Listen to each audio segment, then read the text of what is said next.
La nature devrait appartenir à tout le monde. Voilà une bonne question. Alors pourquoi je vous parle de ça? Parce que ce matin j'étais à la cascade du Répic, en Ardèche. Et j'étais sur les différents points de vue, dont le dernier, et à ce moment-là, il y a 3 personnes qui arrivent, dont un jeune de 20 ans avec sa copine, je pense, et puis sa mère ou sa belle-mère. Et je le vois qui dit «Waouh, c'est magnifique, waouh, c'est superbe». J'ai vu en lui un vrai intérêt sur cette cascade, c'est-à-dire, voilà, moi j'adore, vous le savez, faire le tour de la France pour voir des chutes d'eau, parce que c'est toujours la même chose, mais en fait c'est toujours différent.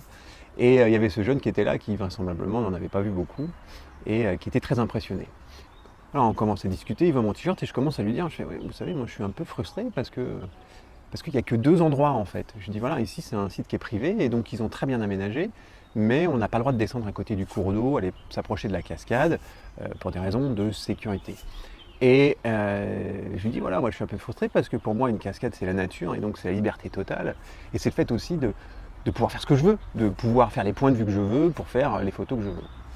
Et le jeune me regarde et me dit oh oui, vous avez raison, la nature devrait appartenir à tout le monde. Et donc ça m'a fait réfléchir. Après, en discutant avec lui, je lui ai dit mais oui, vous savez, c'est un site privé, donc c'est déjà bien qu'on puisse venir et c'est déjà bien que ça soit aménagé. Donc il y a une notion de responsabilité, notamment par rapport à la saleté qui peuvent être faites, et puis par rapport aux poubelles notamment, et puis aussi aux dangers. Mais je trouvais sa remarque vraiment, vraiment intéressante et elle pose une grande question. C'est est-ce que oui, la nature devrait appartenir à tout le monde? Alors je trouve que l'idée est belle, mais finalement elle est assez complexe. Parce que déjà ce site du Répic, c'est un site privé. Donc déjà c'est bien, et je voudrais remercier les propriétaires du site de nous laisser accéder au site, parce qu'ils pourraient très bien fermer l'accès, et puis basta, on ne verrait rien du tout. Ensuite, il y a des aménagements qui ont été faits. Ça coûte de l'argent. Il faut les entretenir. Les escaliers, les pontons, tout ça, ça coûte de l'argent, et donc il faut entretenir. Je ne sais d'ailleurs même pas si c'est le propriétaire qui a payé ou si c'est la mairie, mais peu importe.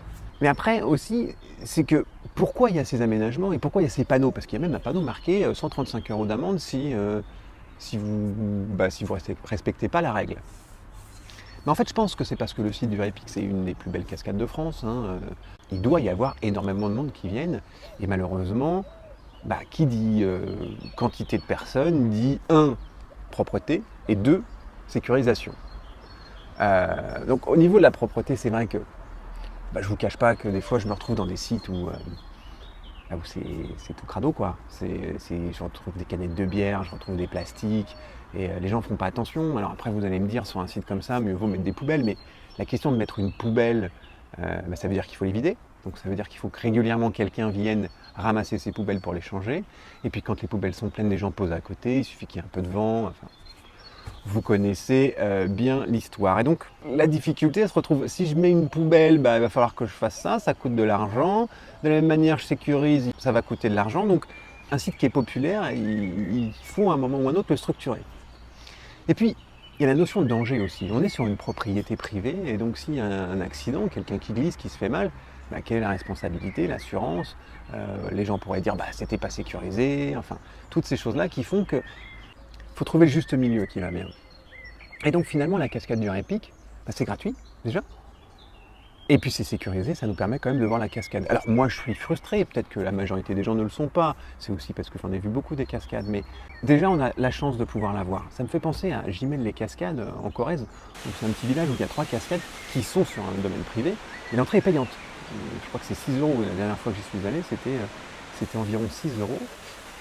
Et pour le coup, là je trouve que c'est un peu too much, parce que les aménagements ils sont bien, mais enfin ils sont pas non plus fou, et ça vaut pas vraiment les 6 €. Et moi ce qui me gêne dans cette histoire, c'est qu'à la fin vous montez des grands escaliers qui sont bien raides pour, comme de par hasard, arriver sur la buvette. La buvette où vous allez prendre votre Perrier à 4 €. Et donc là je trouve qu'on a été trop loin, c'est-à-dire que Gimel-les-Cascades, elles sont sympas, mais bon, 6 € c'est vraiment cher pour l'aménagement qui a été fait, et puis le coût de je vous en remets une avec le Perrier Rondelle. Finalement, il est où l'équilibre entre une cascade qui est totalement naturelle et une cascade très structurée comme la cascade du Répic? Finalement, c'est la quantité de personnes. Et je me souviens de la cascade de la Biote dans le Jura, quand je suis allé voir la première fois, il y a 10 ans, c'était des escaliers, mais c'était même pas des escaliers, c'était des bouts de bois et des pierres qui étaient posés. C'était une horreur pour se déplacer, pour descendre. mais c'était tellement beau, tellement naturel. Il y avait des arbres qui étaient au milieu de la rivière, c'était vraiment super chouette. Là, depuis quelques années, depuis, ils ont fait un escalier en métal, avec un point de vue en métal aussi. Et puis, il y a encore peu de temps, ils ont coupé tous les arbres qui sont autour, donc on a l'impression que c'est tout nu. Donc, comme je l'ai connu de manière très nature et que maintenant je le connais un peu structuré, j'en déduis que la biode, ouais, c'est toujours beau. Mais comme il y a de plus en plus de monde qui viennent, et ça se structure et que donc ça perd un peu de son charme.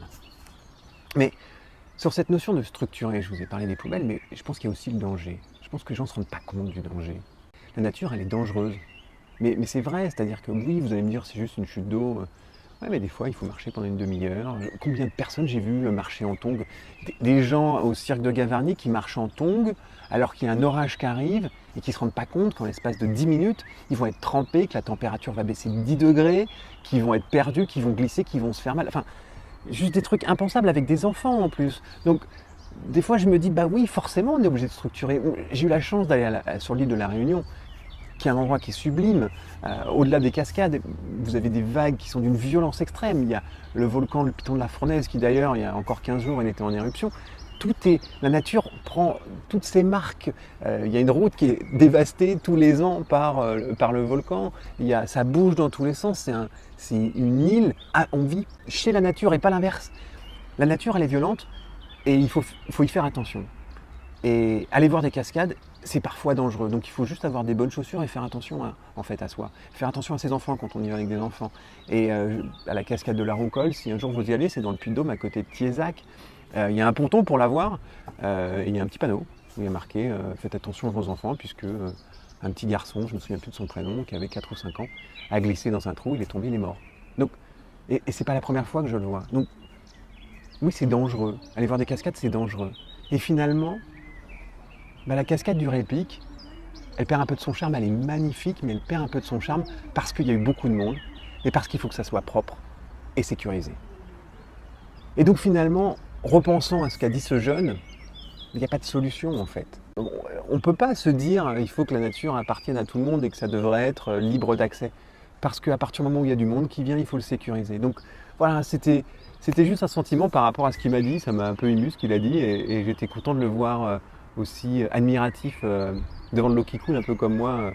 Mais voilà, c'était un sentiment. Donc d'ailleurs, voilà, dans cette vidéo, c'est plus un partage. Donc dites-moi dans le commentaire si ce genre de vidéo ça vous intéresse. Vous avez le droit de dire que ça vous intéresse pas du tout puisque c'est pas structuré. Et puis dites-moi aussi en commentaire si vous avez des remarques pour rebondir sur le débat. C'est pas vraiment un débat, c'est plus un sentiment. Donc voilà, allez, je vous dis à bientôt, salut.